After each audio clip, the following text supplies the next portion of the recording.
Hey everyone.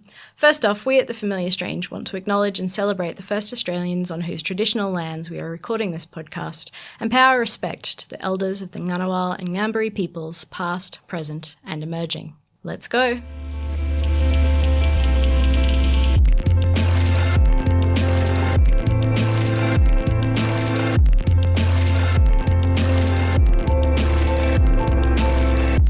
Hello and welcome to The Familiar Strange. I am your familiar stranger today, Jodie Lee Trembath. Welcome to the podcast, brought to you with support from the Australian Anthropological Society, the Australian National University's College of Asia and the Pacific, and the College of Arts and Social Sciences. Brought to you today from the Australian Centre for the Public Awareness of Science, and produced in collaboration with the American Anthropological Association. I am super excited today to be bringing you an interview with Professor Steve Woolgar, Emeritus Professor at the University of Oxford and current Professor of Science and Technology Studies at Linköping University in Sweden. Now, if, unlike me, you don't spend your days steeped in the literature of science and technology studies, or STS, know that Steve Woolgar is a giant in this field. If in the last 30 years or so you've heard anyone talking about how scientific facts are actually constructed by scientists in the lab, it's probably because back in the 70s, Steve Woolgar and Bruno Latour did a long-term ethnographic study of science labs and revolutionised the way we think about science and the way we think about facts. I caught Professor Woolgar just before he gave the keynote speech at a conference last year here at ANU, explicitly dedicated to a framework that he, along with co-author Daniel Nyland, created in a book called Mundane Governance. Some context on mundane governance. The word mundane implies things that are so everyday as to be boring, right? And governance is about the rules we live by and how those rules are implemented and enforced. So mundane governance is about the rules that govern the nitty-gritty of our everyday lives. Things like which rubbish goes into what bin, or who can drive in the T2 lanes at what times of day, or where you can and can't park in your own neighbourhood. The little things that make up the fabric of our lives. You may notice, though, that when you're talking to people, these mundane governance issues are the things that upset people the most, the things that really, really make them angry. Those little rules and those various personal reactions give us clues about what a society's values are, or how values differ amongst different groups within a society. My desire to park where I want, and the fury I feel when I'm not allowed to, and the satisfaction I feel when I do it despite the rules, these are all tied to my belief in my right to make decisions for myself, my belief in autonomy, and the ability of citizens to be responsible towards each other on a case-by-case basis, using our judgment, rather than a blanket rule to cover all situations. So, as Steve points out in his book, Mundane Governance is actually a profound question of political philosophy. We talk about how people's feelings towards mundane governance of their lives differs across different cultures. We talk about how the media, especially in countries like the UK and Australia, stokes the flames of people's outrage over the regulation of their lives, and can help us to imagine good guys and bad guys in an epic mundane governance battle. We talk about how an anthropologist sets about researching the mundane and making tiny everyday moments and artifacts the centre in these epic battles for the societal upper hand. And we always come back to the importance of how the little things, the invisible things, things that are intended to fade into the background of our lives, can actually come to define them. So here it is, me and Professor Steve Woolgar talking about mundane governance.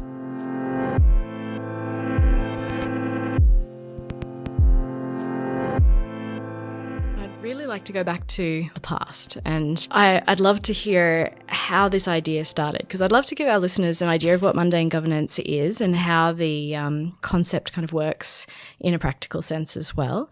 And I think that might come through in possibly its origin story. So how did you get into this idea? Okay, well, number of avenues came together. One is that in science and technology studies, which is where I position myself, there's been a long history of looking at the products of science or the products of technology and trying to develop an analytically skeptical perspective on those things. So you say, with a scientific claim, which appears very objective, you approach that by saying, well, actually, that's the upshot of a whole series of complex social and political processes. It's contingent.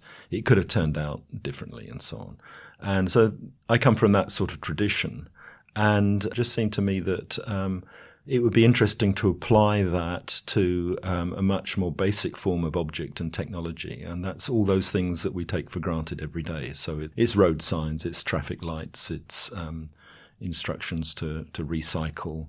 And I was very interested in the ways in which we are increasingly encouraged to organize our lives in relation to these very, very ordinary objects. And so that's where the project began. And I think the idea of mundane piggybacked a little bit on one of my heroes in ethnomethodology is a guy called Mel Polner, who wrote a book called Mundane Reasoning. And it's a very fine book and a very fine introduction to ethnomethodology. Not a lot of people know about it. And basically, the notion of calling it mundane reasoning is to demystify the whole idea of, reasoning, and say working out how to do stuff takes place on a day-to-day basis in ordinary interactions between people trying to make sense, trying to make their way through the day. So his notion was his mundane reasoning. And I thought, well, the notion of regulation and control as applied to ordinary everyday objects, we could use that term too. So I called it mundane governance, partly in a kind of acknowledgement of his notion. But what the two projects share is a demystification. It's about bringing down to earth all these abstract social science concepts, as we do with science, ideas like proof and facts and theories and so on. You can re-specify those as the practical work which scientists do. The same with ideas like governance and control and regulation. You can re-specify that as the ordinary stuff that people get on with in their lives. And mundane has a very nice word, because mundane has this dual sense. Mundane means, on the one hand, the ordinary, the routine, the boring, the trivial, the run-of-the-mill, the taken for granted, all that stuff. But it also has etymological root. Mundane comes from the word mundus in Latin, which means world. So you get a sense that the mundane is not just ordinary and boring and trivial. It's of the world. It is just the way the world is. It is just the way things are. So it's a kind of, it's a state which cannot be reduced any further, because it's just the way things are. And I'm very interested in people's apprehension of that kind of bottom line. It's just the way it is. So I should say for the listeners that Steve gave an amazing keynote to the conference last night, and he also did the Wholesome Show the night before. And for listeners who are familiar with the Wholesome Show, it's another podcast produced out of the ANU. They had beer. I have to admit, I have not provided Steve with beer. I'm feeling a little bit bad about it, but it is 9 a.m. And so I've got a little bit of material to work with, because I've already heard Steve speaking about this quite a lot. And I want to pick up on a couple of the themes that you talked about in that last night. So one of the things you said on the Wholesome Show was that this is also personal for you, that it came out of a personal experience. And you talked a little bit about that in the keynote as well. Can you tell us a little bit about your traffic fine? Oh, sure. No, this was good fun and quite coincidental. I mean, the project was running, and we'd already decided to study speed cameras and parking and traffic regulation. And then by coincidence, one night after a college dinner in Oxford, as you do, you drive up the Woodstock Road, and I got caught by the damn camera. And I was first very annoyed, and then realized that, of course, like everything else in mundane governance, to study it, you were always part of the stuff that you're interested in and studying. And this was the case here. I got caught by the camera. I got sent a notice by the police asking me to confirm who was the driver. When I did that, I then got another letter from a different organisation inviting me to take part in a speed awareness course. I don't know if they happen in Australia. I've heard that they do in some states, but I'm not so sure. And I don't speed, so I wouldn't know. Oh, right. You're so lucky. Yeah. So I was invited on this course, and the deal is you do the course, you pay for the course, then you do not receive a fine for the speeding, and you do not have points set against your driving license. So I went on the course, and it turned out to be a fantastic opportunity for ethnographic observation over the course of 4 hours or so on. I did hesitate for a little to figure out whether the cost of this course should be charged to the research budget. That was a kind of, because I thought, well, this is an expense incurred in the process of undertaking this research. In the end, I decided not to. So did you have to get ethics approval for that? No, I didn't. No, we're talking a little while ago that this started, and that was way before the more focused attention to ethics had really come into force. I think we're a little bit obsessive about the ethics process in Australia. I think it does vary a lot. It does vary a lot. I know a lot of my European colleagues are just like, you have to do what? Why? And I think the fear of the ethics process is a great example of mundane governance, right? The actual form itself is so imbued with social relations, and we conform ourselves in our research in that moment to be what the ethics form needs us to be. That's exactly right. I mean, it's a very smart observation. And we are then subject to all sorts of typologies and categorizations. A very good colleague of mine in Berkeley, who's an anthropologist, decided to, because he wanted to do some investigations, ethnographic investigations with his students, he found a way of subverting the ethical clearance by relabeling his course performance art. And if the students were doing performance art, that you don't have to have ethical approval. That was a way of sort of managing around the mundane management of ethics.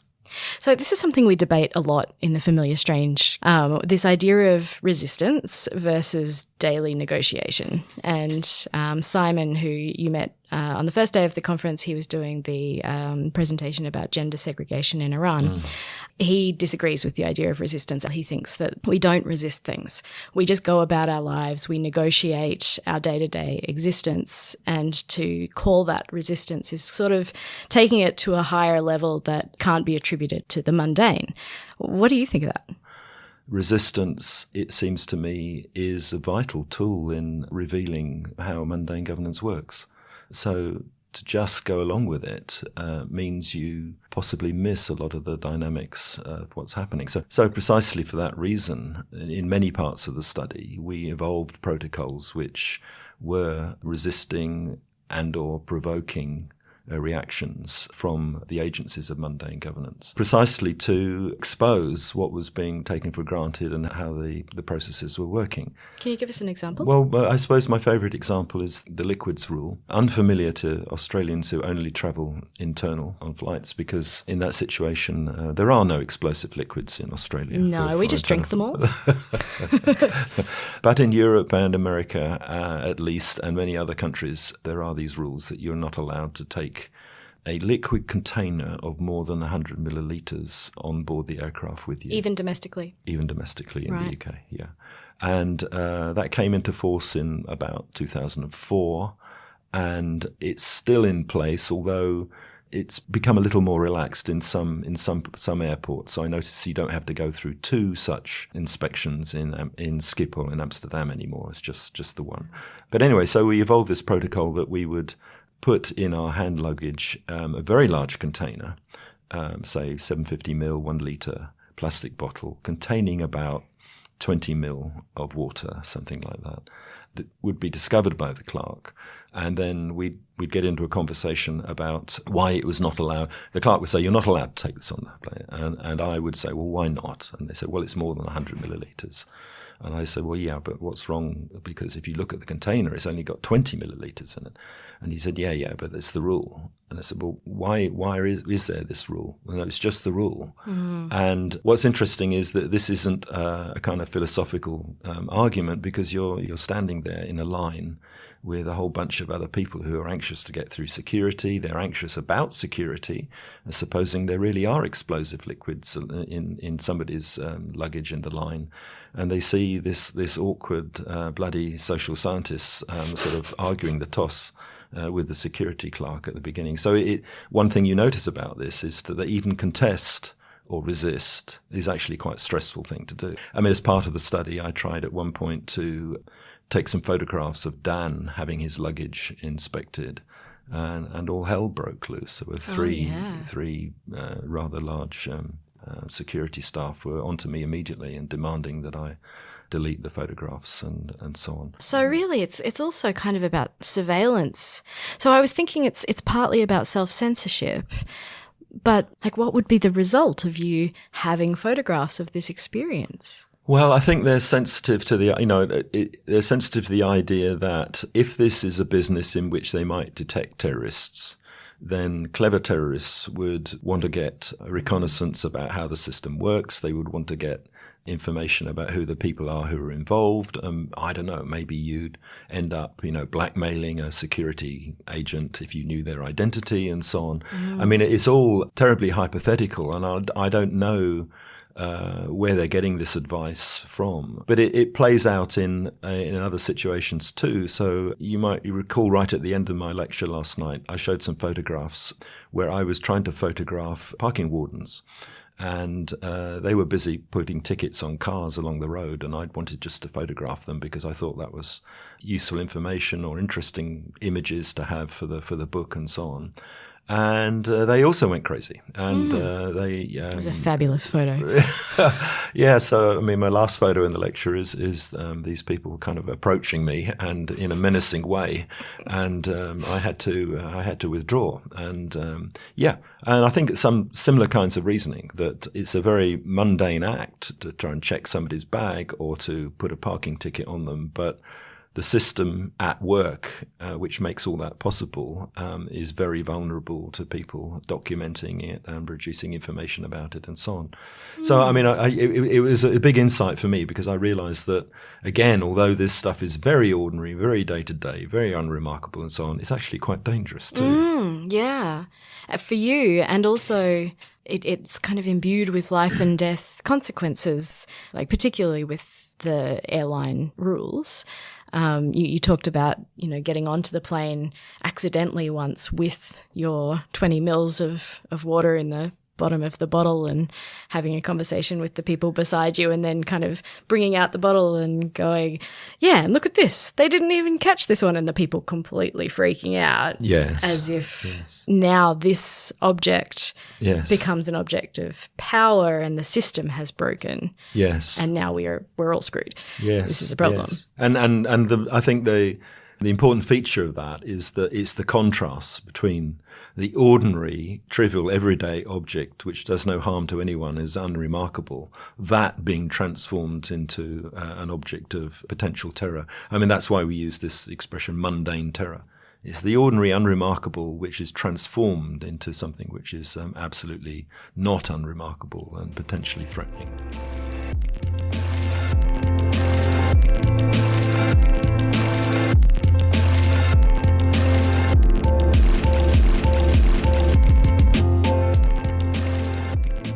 In my own research, I think a lot about systems, and I study academics and I study universities, and I often kind of question whether the systems actually have the most power, more power than the humans.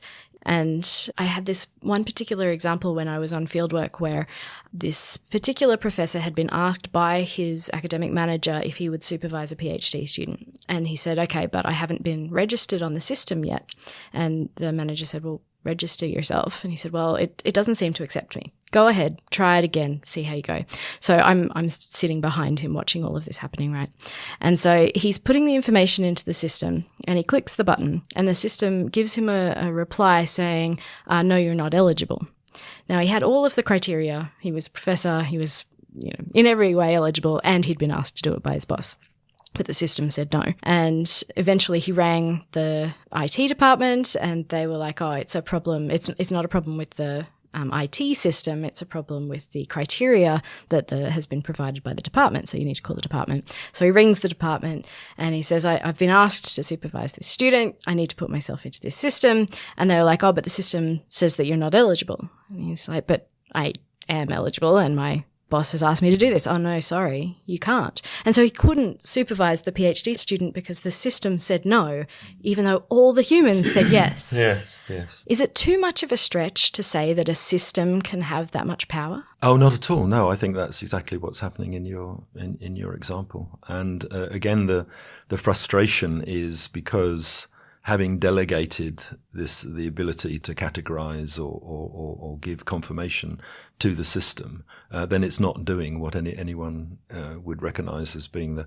We had a discussion the other night, didn't we, about the power of parody, irony, and humour. And that particular instance is very much the target of parody in a UK comedy show, where people go into offices or travel agents or social security or whatever, and they ask a question, and the clerk behind the desk says, yes, and taps into keyboard, and they're all waiting, and she says, and this happens every week, she says, computer says no.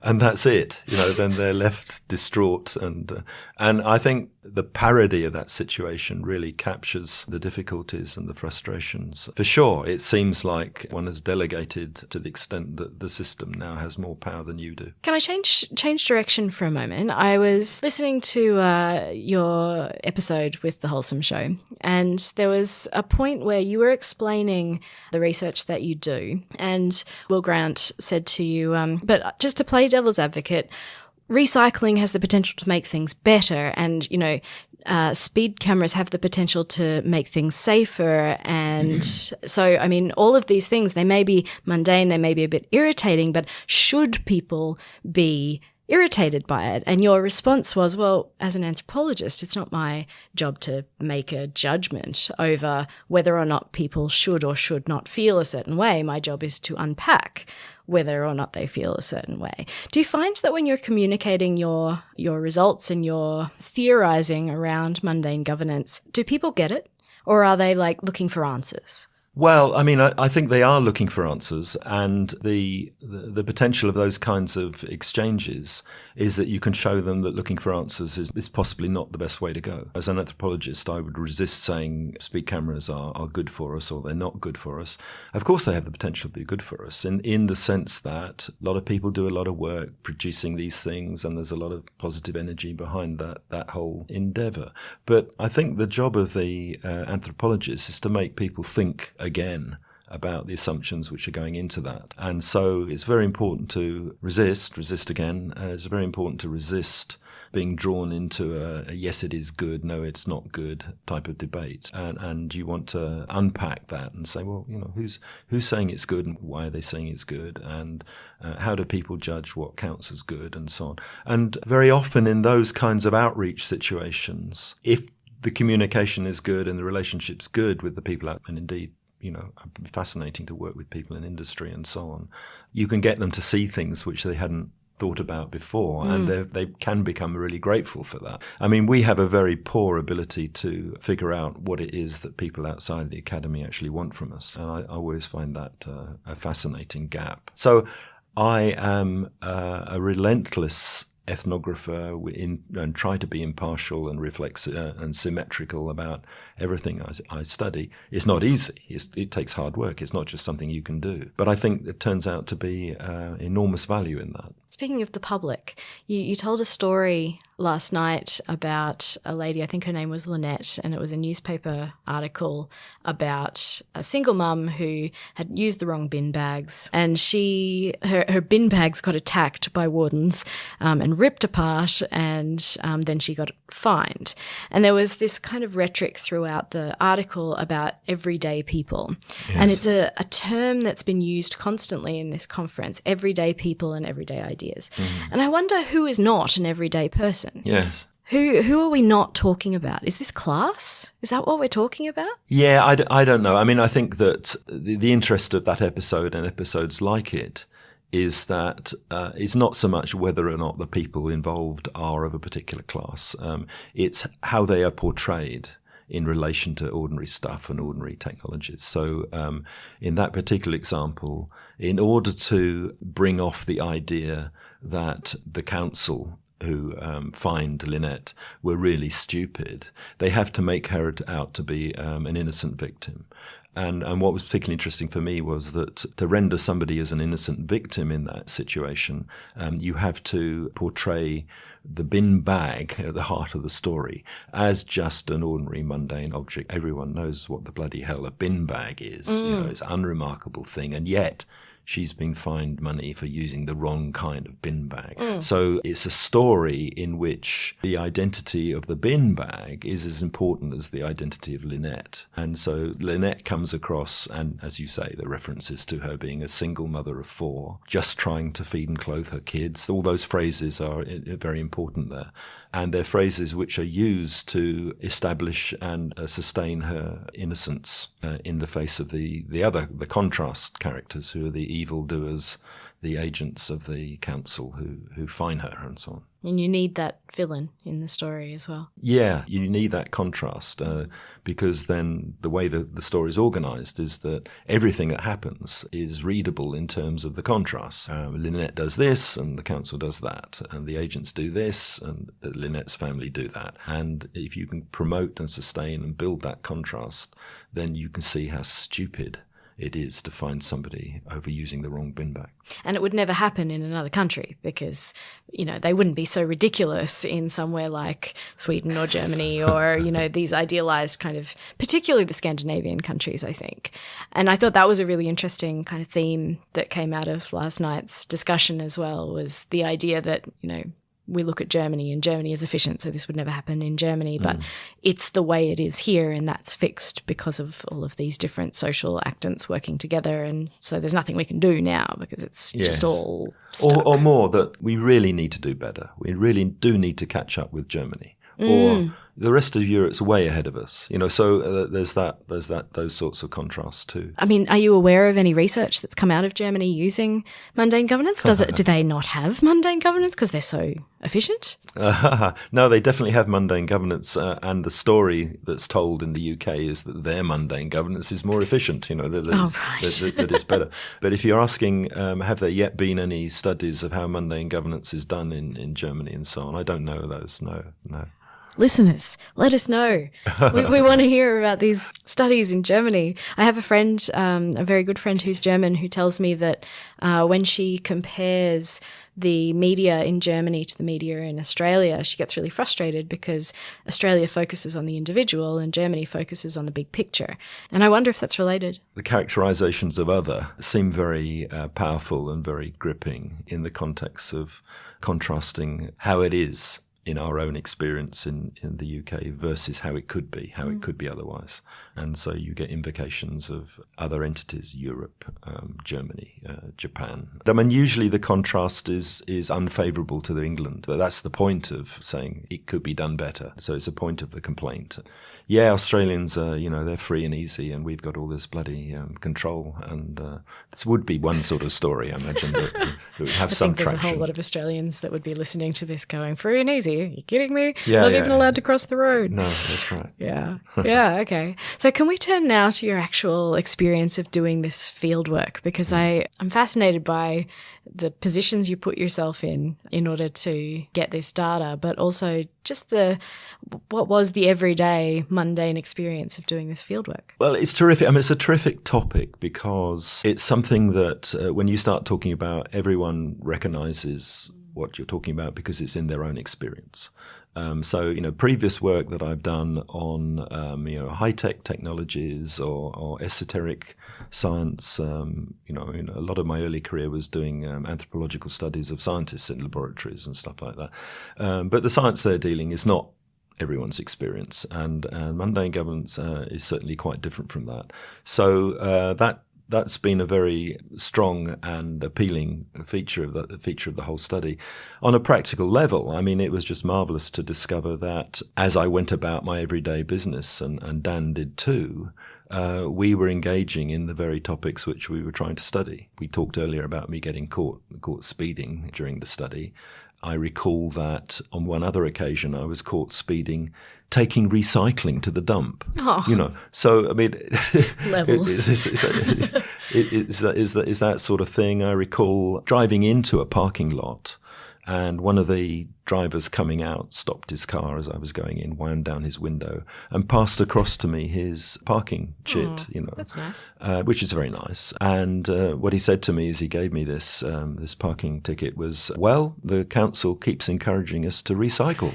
And so I thought that was kind of really cute. Yes. And, you know, and I became more attuned to how I had been till then trying to recycle stuff in various categories, and you've got a kind of awkward bit of metal, but you don't know if the people will really take it if they think it's metal. So how do you disguise it? You know, do you wrap it up in other stuff to put in the...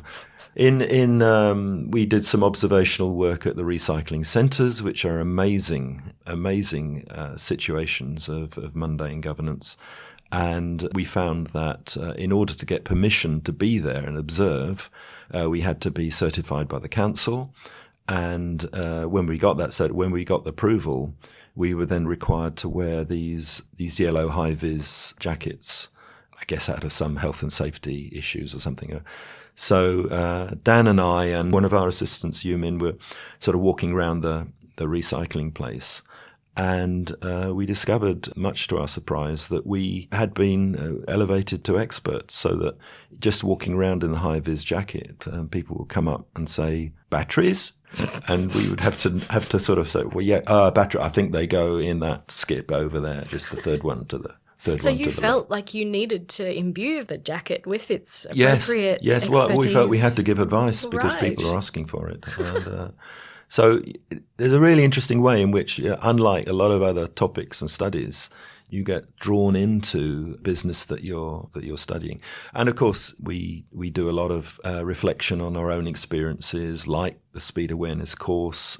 You will see Dan's recollection of his attempts to contest parking tickets and so on. So it's certainly an area of research experience quite unlike others in that it's very ethnographic, but it's ethnographic in a way of one's own strange tribe. Insider ethnography. And that is an insider ethnography. It's a kind of inverted ethnography in a way. I think we've actually run out of time, but that was so interesting, and thank you so much for coming on our show. It's a great pleasure. It's lovely to talk to you.